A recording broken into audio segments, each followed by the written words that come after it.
Vendez vos bitcoins maintenant. Ces propos sont ceux de Peter Schiff au sujet de Michael Saylor qui affirme qu'il a abandonné sa vision sur le bitcoin.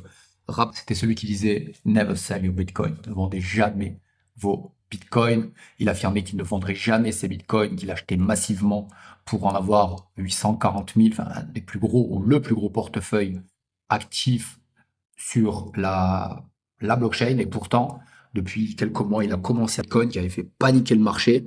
Et la troisième vente dont on a parlé hier, MicroStrategy vend une vente de 1690 Bitcoin. Alors qu'est-ce qui se passe? Peter Schiff est une critique suivie de MicroStrategy et je me souviens lors de la baisse de février sur le Bitcoin, donc on va voir ici sur le graphique, donc février nous étions à peu près par ici, donc cette grosse mèche là, pendant cette chute là, j'avais écouté un space où il disait, il était comme un fou, il disait non, mais vendez vos bitcoins, achetez de l'or parce que l'or, lui, il est haussier. Il faut savoir que Bitcoin, il se fait souvent moquer par la communauté Bitcoin parce que l'or, il est seulement à 4000 $ alors que le Bitcoin valait un dixième de centime pour coûter aujourd'hui plus de 60 000 $ et en étant passé par les 126 000 $. Donc il se fait beaucoup moquer, il y a beaucoup de mèmes, etc.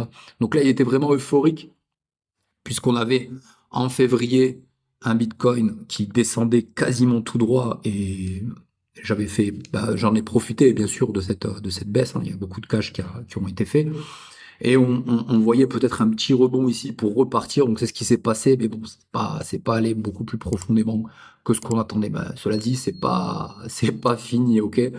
Donc là, en février, pour revenir sur mon propos, mais vendez du Bitcoin et achetez de l'or. Donc quand on regarde ici en février où c'est que nous étions donc sur une phase haussière qui avait commencé plus d'un an auparavant, je crois même 2 ans auparavant, et on se demandait si ça allait à peine ici corriger pour repartir à la hausse. Bon, ça a baissé, pas autant que le Bitcoin, hein, puisqu'on était à 5600 et on a corrigé à peu près vers les 4000, alors que le Bitcoin, lui, a corrigé de plus de 50% par rapport à ses plus. Donc là, c'est pour ça qu'il est euphorique, et là, il a encore un argument de ramener des gens sur l'or et de leur dire que le BTC n'a aucune valeur. Alors, il faut savoir que son fils, il est pro-Bitcoin, hein. C'est ça aussi qui est assez intéressant. Et quand on a eu la mise à jour Bitcoin avec les ordinals, etc., il a fait sa propre collection sur le BTC. Donc, il faut pas non plus tout prendre pour argent comptant. Il faut connaître un petit peu les coulisses. Je pense qu'il a en travers de la gorge toutes ces moqueries qu'il a pu avoir ces dernières années sur le Bitcoin. Et maintenant que l'or devient intéressant et presque aussi volatile qu'une crypto-monnaie, je pense que là, il est vraiment très... Donc voilà, il dit, vendez tout, la stratégie vend à perte, c'est un fait. Quand on est passé à 126 000, en tout cas, il y a des profits qui n'ont pas été faits. Et là, il les vend à 60 000 parce qu'il y a une pression des investisseurs, parce qu'il a tout un plan financier avec le BTC, son action, le MSTR et le STRC.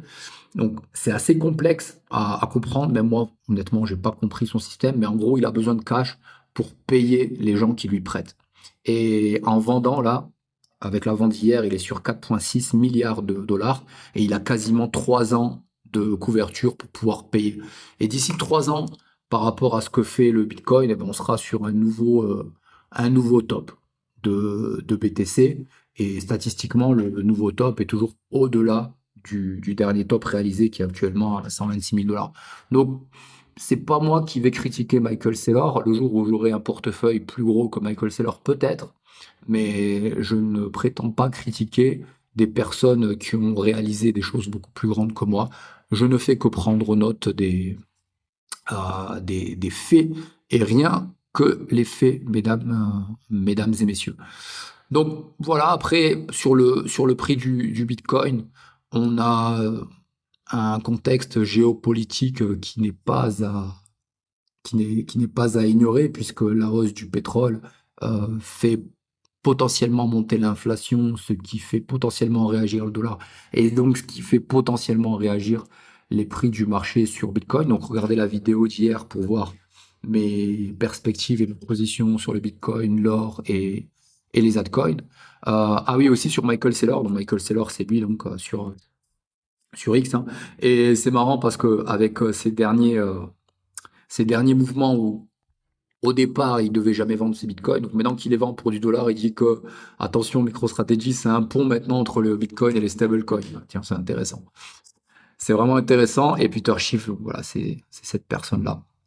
Euh, Dites-moi ce que en commentaire et s'il y a un sujet ou une analyse que vous voulez que j'aborde. Et je vous dis à très bientôt. Et surtout, n'oubliez pas, c'est très important de construire votre plan, de le suivre contre toute tempête, de ne jamais abandonner, car c'est avec la persévérance que vous atteindrez le succès. Je vous dis à très bientôt. Ciao.